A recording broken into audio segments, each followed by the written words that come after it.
My parents wanted me to drop out of college to fund my siblings' education. I refused and got disowned. Now they want me back after I landed a university job. I've always known that my parents didn't care about me as much as they did about Liam or Sarah. It's been that way since we were kids, but for some reason, I never expected them to just cut me off like that. I mean, who disowns their own kid just because they want to stay in college? But here we are. So let me break this down. I'm in my second year of university. It's not some Ivy League school like Liam got into, but it's a good state university, and I worked hard as hell to get there. I'm doing fine, nothing spectacular, but I'm passing, and I've got some friends, which is more than I ever had in high school. Things were going all right for the first semester, but then the second semester started, and everything went to crap. It was one of those Saturdays where I'd been in my room all morning, just doing schoolwork and catching up on some Netflix. I hadn't even thought about what my parents were up to because, you know, they don't really care what I'm doing anyway. Around lunchtime, they call me downstairs like it's some kind of emergency family meeting. I walk down and I'm thinking, oh, maybe they're finally going to ask me about how school's going or, I don't know, show some interest in my life. Yeah, right. I sit down on the couch and my dad starts talking. He's using that lawyer voice he's got, you know, the one where he sounds all reasonable, but you can tell he's just manipulating the conversation. He's like, Maya, we've been thinking about your future. We want to talk to you about something important. And in my head, I'm like, okay, maybe they've got some advice about internships or something. Nope. My dad goes, we've decided that it would be best for you to take a break from college. I swear my brain froze for a second. I literally didn't understand what he was saying. I asked him, what do you mean take a break? And my mom jumps in with this fake sympathetic tone. You've been doing okay, honey, but we think it's time you start contributing more to the family. Liam is starting law school soon, and we need to make sure Sarah's future is secure too. That's when it hit me. They wanted me to quit school and get a job to help pay for Liam's law school and Sarah's college fund. No joke. They didn't even try to sugarcoat it. My own parents were asking me to give up my education, something I've been busting my ass for, so they could support Liam and Sarah. Like, what the actual hell? I just sat there, staring at them, trying to process it. Are you serious? I asked. My dad, still in that damn lawyer voice, goes, this is a practical solution, Maya. College hasn't been working out as well for you as we hoped. We think it's better if you start working full-time and contribute to the household. You can always go back to school later. Go back later? Like it's that easy. I couldn't believe what I was hearing. I tried to explain that I was doing fine in school, that I had plans for my future, but they weren't having it. My mom, always the queen of passive-aggressive insults, says, not everyone is cut out for higher education, Maya. There's no shame in honest work. At that point, I couldn't hold it in anymore. I lost it. So, you want me to drop out so you can pay for Liam and Sarah? I asked, my voice cracking. What about my future? Do I not matter at all? And you know what they did? My dad sighed like he was so disappointed in me, and my mom just shook her head. We've given you plenty of chances, Maya, my dad said. You've never been as focused as your siblings. We're just being realistic about where you fit in this family. That hit hard. Like, really hard. It wasn't just about the money or school. It was about how they've always seen me. Like I'm some sort of afterthought, a backup plan if Liam or Sarah doesn't pan out. And in that moment, I realized that no matter what I did, I was never going to be good enough for them. So I did something I never thought I'd have the guts to do. I stood up, looked them dead in the eyes, and said, I'm not dropping out. If you're done with me, fine. I'll figure it out on my own. The room went dead silent. My mom looked like she'd just seen a ghost, and my dad, well, he just looked pissed. I think they honestly thought I'd cave, that I'd just nod my head and agree to their stupid plan. But not this time. I was done being their backup plan. So, after that whole conversation with my parents, I was still pretty much in shock. Like, what just happened? One minute I'm in college, doing fine, and the next I'm being told I'm basically useless and need to quit everything I've been working for to help Liam and Sarah. It was like a slap to the face, but at the same time, I kind of wasn't surprised. This was just how it always was with them. Liam and Sarah were the stars, and I was, I don't know, the background character. Anyway, after I told them I wasn't quitting school, things got even weirder. My dad didn't say anything at first, just kind of stared at me like I'd insulted him. Then my mom, of course, started with the tears. Classic. She's sitting there, crying and saying, we're doing this for you, Maya. We just want what's best for the family. But all I could think was, how is this for me? They wanted to sacrifice my future to make sure Liam and Sarah had theirs set up. I was done. I'd had enough of their guilt trips and their constant favoritism. So I told them flat out, I'm not quitting school. If that's what you want from me, I'll just leave. I expected more yelling, more tears, maybe even a fight. But instead, my mom just kept crying, and my dad muttered something about, "You'll regret this decision." But they didn't try to stop me. It's like they didn't even care if I left or stayed. I went upstairs and grabbed my old suitcase. You know, the one we used to take on family vacations? I hadn't used it in years. It felt weird pulling it out like I was packing for a trip, but this time I wasn't sure when or if I'd be coming back. I started throwing clothes in. Nothing fancy, just essentials. A few pairs of jeans, some t-shirts, my favorite hoodie. I couldn't even think straight, but I knew I had to get out of there before I lost my nerve. As I was packing, I heard my parents downstairs. My mom was still crying, and my dad was pacing back and forth, talking to her like I wasn't even there. He kept saying things like, "She'll come to her senses, and she's always been difficult." That word, difficult, made my blood boil. It was like they didn't even see me as a person, just a problem to be fixed. It took everything in me not to scream at them. Instead, I just kept packing. I grabbed my laptop, a few notebooks, and the sketchbook I'd been working on. Art's always been my escape, and I figured I'd need it now more than ever. I threw everything into the suitcase and zipped it up. It was heavy as hell, but I didn't care. I was ready to go. The hardest part was walking down the stairs. I could feel my legs shaking, and my stomach was in knots, but I knew I had to do this. My parents were still in the living room, acting like I wasn't even there. My mom had stopped crying and was just sitting there, staring blankly at the wall while my dad was scrolling through his phone, probably pretending to be busy with work stuff. Typical. I stood there for a second, waiting for one of them to say something, to try and stop me. But they didn't. They didn't even look up. It was like I didn't exist to them anymore. So I grabbed my suitcase, opened the front door, and walked out. The door clicked shut behind me, and that was it. I was gone. I didn't have a plan. I didn't even know where I was going. I just started walking.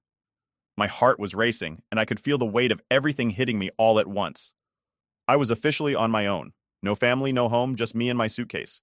I must have walked for miles before I realized I had nowhere to go. I pulled out my phone and texted my friend Sarah. We weren't super close, but she'd always been there when I needed someone to talk to. I told her what happened, and within minutes, she texted back, "Come crash at my place, we'll figure it out." Relief washed over me. At least I had somewhere to go for the night. I grabbed an Uber to Sarah's apartment, and when I got there, she hugged me like I was a lost puppy. She didn't even ask for details right away, just let me dump my stuff in her spare room and collapse on the couch. It was the first time I'd felt safe in hours. We didn't talk much that night. I was too tired, and she didn't push. We just ordered pizza and watched some trashy reality show on Netflix until I passed out on the couch. The next few days were a blur. I couldn't stop replaying everything in my head. My parents asking me to quit school, the way they acted like it wasn't a big deal, the fact that they didn't even try to stop me from leaving. It was like I'd never really been part of their lives at all. But the longer I stayed at Sarah's, the clearer things became. I realized that, yeah, it sucked to leave home like that. But it was also the first time in forever that I felt like I was in control of my own life. No more bending over backward to please my parents. No more trying to fit into the mold they'd made for me. I could actually live for myself. I spent the next week figuring things out. I called my academic advisor, explained the situation, and she was amazing. She helped me apply for more financial aid and even got me into on-campus housing. I was going to be okay. It was weirdly freeing to realize that I didn't need my parents' approval anymore. I was doing this on my own. One of the hardest parts, though, was when my parents texted me. It wasn't an apology, not even close. It was more like guilt tripping, saying things like, "We hope you're okay," and "You should come home and we can talk." Yeah, right. They didn't care if I was okay. They just didn't want to look bad in front of the rest of the family. I ignored the texts and focused on getting my life back together. I also reached out to my Aunt Sarah, my mom's sister. She's the black sheep of the family, an artist who never really fit in with my parents' perfect vision of what success looks like. When I told her what happened, she was furious. "They did what?" she yelled over the phone. She offered to help me out financially until I could get back on my feet, and even said I could stay with her during breaks if I needed to. It was the first time in days that I didn't feel completely alone. By the end of that week, I'd moved into my dorm, and I was starting to feel like maybe, just maybe, I'd be okay. I was scared as hell, don't get me wrong, but there was also this weird sense of freedom. For the first time in my life, I wasn't living under my parents' shadow. I could finally breathe. I've been living in my dorm for a while now, just trying to get used to everything. Honestly, it felt strange at first. I'd go to class, come back to my tiny room, and just sit there sometimes. No yelling parents, no guilt trips, just silence. It was a weird feeling, but at the same time, I was getting used to it. I started making friends at school, and my part-time job at the library was actually kind of nice. Quiet, lots of time to think. Anyway, one day, out of nowhere, I get a text from Liam. Yeah, that Liam, the golden boy who could do no wrong. I hadn't heard from him since I left, and honestly, I wasn't expecting to. I figured he'd side with my parents like always, pretend like nothing was wrong, and keep being the perfect son. So, when I saw his name pop up on my phone, I didn't even know if I wanted to respond. But curiosity got the best of me. The message was simple. Can we meet up? I want to talk. No explanation, no apology, just that. I debated ignoring it, but part of me needed to hear what he had to say. So, after thinking about it for a while, I texted him back and told him we could meet at this little coffee shop, halfway between my campus and his law school. At least if things got awkward, I could bail easily. When I walked in, I spotted him immediately. He looked different, like not his usual polished, perfect self. His hair was kind of messy, and his clothes weren't as sharp as they usually were. He even looked a little tired. For a second, I almost didn't recognize him. This wasn't the Liam I grew up with, the guy who always had everything together. It kind of threw me off. We sat down, ordered some coffee, and there was this awkward silence for a bit. I wasn't sure what to say, and I could tell he was struggling too. Finally, he broke the ice. I'm sorry, he said. Just like that. No build-up, no excuses. Just an apology. I raised an eyebrow. For what exactly? I asked, trying to keep my voice steady. I wasn't about to let him off the hook that easily. For everything, I guess, he continued, looking down at his coffee. For not saying anything when you left? For not sticking up for you all these years? I don't know. I've always known how messed up it was, how they treated you, but it was easier to just go along with it. Hearing him admit that kind of hit me harder than I expected. I didn't know what to say. I'd always assumed Liam was clueless, that he was just the golden child who never noticed the way our parents treated me. But to hear him say he knew, that he chose to stay silent, that stung. So what changed? I finally asked, still trying to wrap my head around the fact that he was actually apologizing. Why are you telling me this now? He let out a sigh and ran a hand through his messy hair. I don't know, Maya. When you stood up to them, it made me realize how messed up things really are. I always knew, but I didn't want to admit it, you know? I was comfortable. I was the favorite. Why would I want to mess that up? I nodded slowly, trying to take it all in. So, what do you want from me? Forgiveness? No, he said quickly. I'm not asking for that. I just wanted to talk. I wanted you to know that I get it now, and I'm quitting law school. That was the real shocker. Liam quitting law school?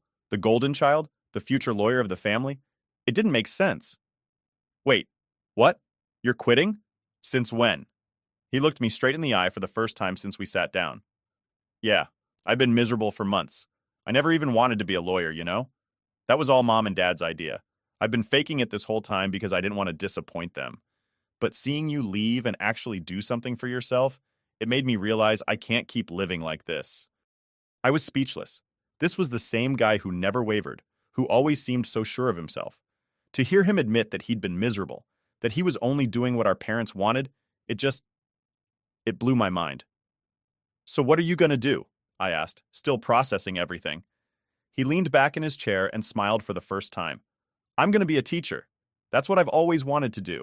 I just never thought it was an option, but I'm done trying to live up to their expectations. I'm applying to an education program next semester. I didn't know whether to be happy for him or angry. Part of me was still pissed that he'd stayed silent all those years, that he never once stood up for me. But another part of me was proud of him for finally breaking away from our parents' control. It was a weird mix of emotions, and I wasn't sure how to feel. We sat there for a while, just talking about everything.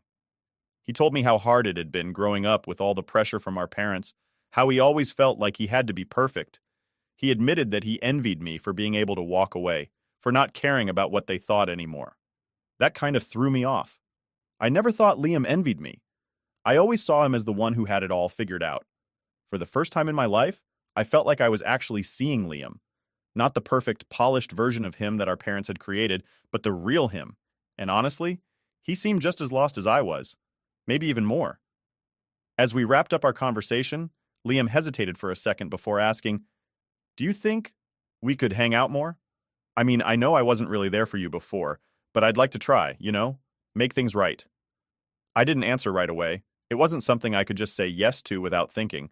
But after everything he'd told me, After seeing this side of him I never knew existed, I figured maybe it was worth giving it a shot. Yeah, I said finally.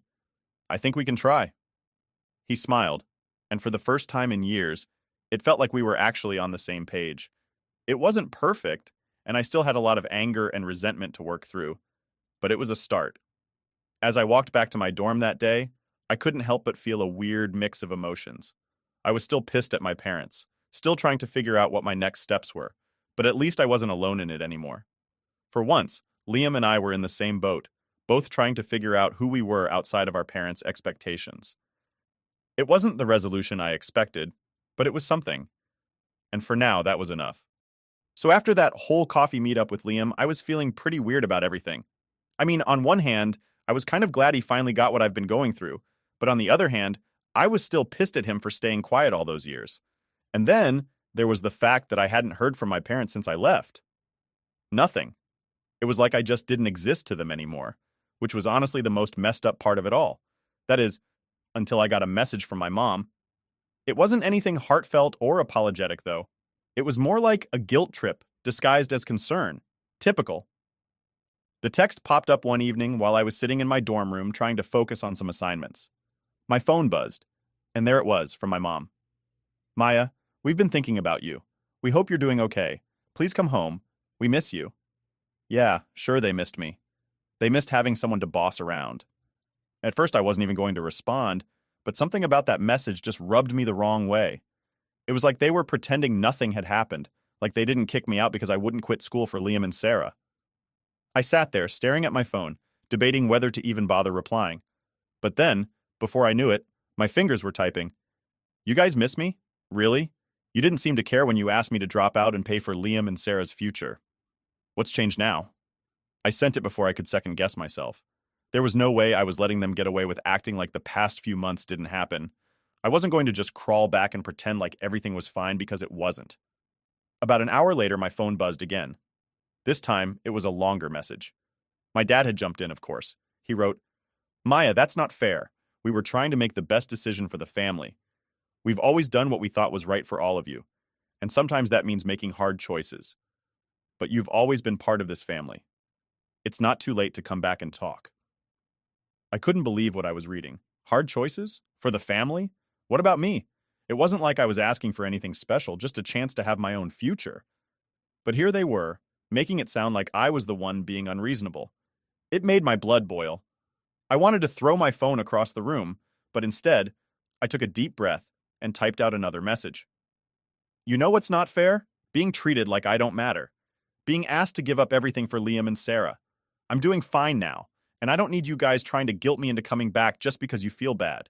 You made your choice. I made mine. It took a few minutes, but my dad responded again, and this time he didn't hold back.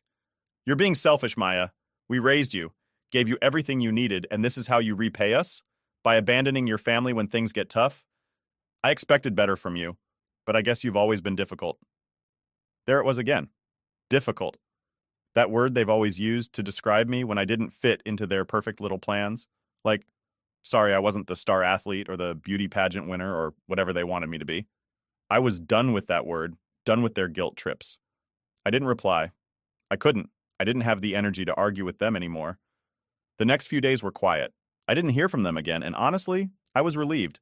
But then things got even worse. A few of my relatives, my aunt, my grandma, even a cousin, started texting me out of the blue. Turns out my parents had been talking to them, probably trying to paint me as the villain who abandoned the family. My aunt's message was the worst. She said something like, Maya, you need to apologize to your parents. They're heartbroken over this. You're tearing the family apart. I wanted to scream. How was I tearing the family apart? All I did was stand up for myself for once. It's not like I asked them to choose between me and Liam or Sarah. They did that all on their own. And now I was the bad guy? At this point, I knew I needed some backup. I called Aunt Sarah, the only family member who actually understood what I was going through. When I told her what had been happening, she didn't even hesitate. Your parents are full of it, Maya, she said, straight up. They're trying to control you because they're losing their grip. Don't fall for it. You're doing great on your own, and they just can't stand it. Hearing her say that made me feel a lot better. It was like I finally had permission to not care what my parents thought anymore. Aunt Sarah had always been the one to go against the grain in our family. She never followed the rules, never tried to fit into the mold, and she was doing just fine. Maybe it was time I started following her lead. But then, just when I thought things were calming down, I got another message from my parents. This one was different, though. It wasn't just a guilt trip. My mom said they were selling the house. We've decided to downsize. The house is too big for just the two of us now that Liam is away at law school and Sarah's getting ready for college. We hope you understand. I stared at the message in shock. The house I grew up in, the place that had been my home, even if it never really felt like it, was being sold. They didn't even give me a heads up, didn't ask if I wanted to come get my stuff or anything. It was like they were wiping me out of their lives, one step at a time. I didn't reply. What was I supposed to say? Oh, cool. Thanks for selling my childhood out from under me? Yeah, no thanks. I wasn't going to give them the satisfaction of knowing it hurt me. But it did. A lot. Over the next week, I kept getting updates from other relatives about the house being sold. My parents were moving into some smaller place in a nicer neighborhood, apparently. It was like they were setting up this whole new life without me, and I was just supposed to be okay with it. But honestly, as hard as it was, I think it was the final push I needed to really let go. The house, the family, the whole messed up dynamic, it was all behind me now. They'd made their choice, and I'd made mine. There was no going back. By the end of that week, I blocked their numbers. I didn't want to hear from them anymore. I didn't need their guilt trips or their constant reminders that I was never going to be good enough for them. For the first time in my life, I was truly free. It was scary as hell, but it also felt kind of amazing. After I blocked my parents' numbers, things got kind of quiet. For the first time in what felt like forever, there was no constant barrage of guilt trips or messages from relatives trying to talk some sense into me. It was just peaceful. At first, I didn't know what to do with that quiet. It felt weird, like something was missing. I guess I'd gotten so used to the chaos that being on my own, really on my own, was a whole new world. Life started to settle into a rhythm after that. My classes were going well, and I'd gotten the hang of balancing work and school. The library job turned out to be a lifesaver, not just for the paycheck, but for the quiet space to clear my head. I wasn't constantly stressed about what my parents thought of me or trying to live up to their expectations. I was just living. But then, out of nowhere, I get another message. This time it wasn't from my parents or some random relative. It was from Sarah. Yeah, my little sister who had basically been the perfect princess her whole life. The one who always got the best of everything, from mom's constant attention to the nicest birthday parties. We hadn't really talked since I left, so seeing her name pop up on my phone was a surprise. Her message was simple. Hey, can we talk? I wasn't sure what to make of it. I mean, Sarah had never been mean to me or anything, but she never really stuck up for me either. She was just kind of there, doing her own thing, living in her bubble. So why now? Why did she suddenly want to talk? I debated ignoring it, but after staring at the message for a few minutes, I decided to reply. Sure, what's up? We ended up setting a time to talk later that night. I wasn't sure what to expect, and to be honest, I was kind of nervous. What if she was just calling to guilt me too? Or worse, what if she was mad at me for leaving?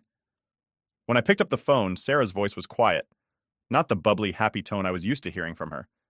She sounded different. Right off the bat, she apologized. I'm sorry, Maya, she said. I didn't really get it before. About you. About what you've been dealing with. That threw me off. I wasn't expecting her to say something like that. What do you mean? I asked, trying to keep my guard up just in case. Sarah sighed, and I could hear her shifting around on the other end of the phone, like she was struggling to find the right words. Mom and Dad have been talking a lot about you since you left, she explained. But I've been thinking about everything too, and I realized they've been kind of awful to you. Like, I always knew things were different for you, but I didn't really see it, you know? I didn't know what to say. Part of me wanted to be mad at her for not realizing it sooner, but another part of me just felt sad. Sad that she was only just now seeing how messed up things had been. Yeah, it's been pretty rough, I finally said, trying to keep my voice calm. Sarah kept talking, and for the first time she opened up about her own struggles. She talked about the pressure Mom put on her to always be perfect. How every little thing she did had to be the best or it wasn't good enough. It was like she was trapped in this constant competition, always trying to live up to Mom's impossible standards. It wasn't the same as what I'd gone through, but I could tell it was weighing on her in a way I hadn't seen before. I've been so scared of disappointing them, Sarah admitted. Like, if I mess up even once, it'll all fall apart. But seeing you leave and stand up for yourself, it made me realize I don't want to live like that either. I don't want to be perfect all the time. I wasn't sure how to feel. On one hand, I was glad Sarah was finally starting to see things clearly. On the other, I was still carrying a lot of anger and hurt from how I'd been treated for so long. But I couldn't just push her away. She was reaching out in a way that felt real, and I knew how hard it was to break away from the pressure our parents put on us. I get it, I told her. It's tough to stand up to them, but you've got to do what's right for you. You can't keep living for them. We talked for a long time that night, and by the end of it, something had shifted between us.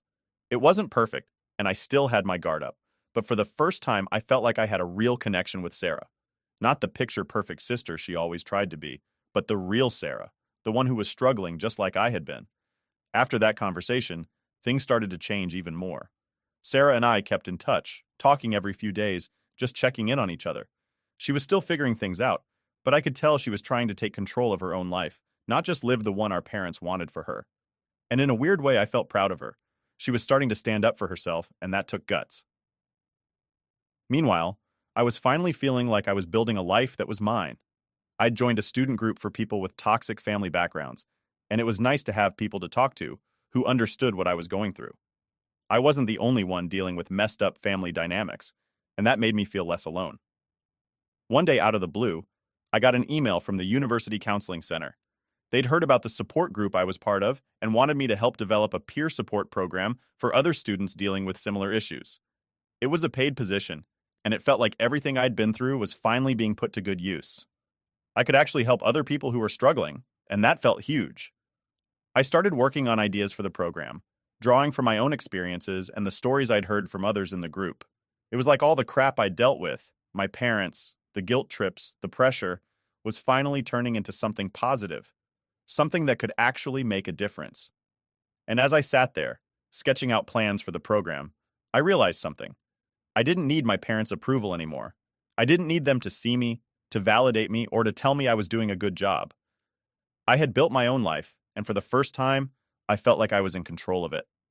Sure, there were still tough days, days where I missed the idea of having a normal family, where I wished things could have been different, but I was okay with that. I was learning how to be okay with myself, and that was something my parents could never take away from me.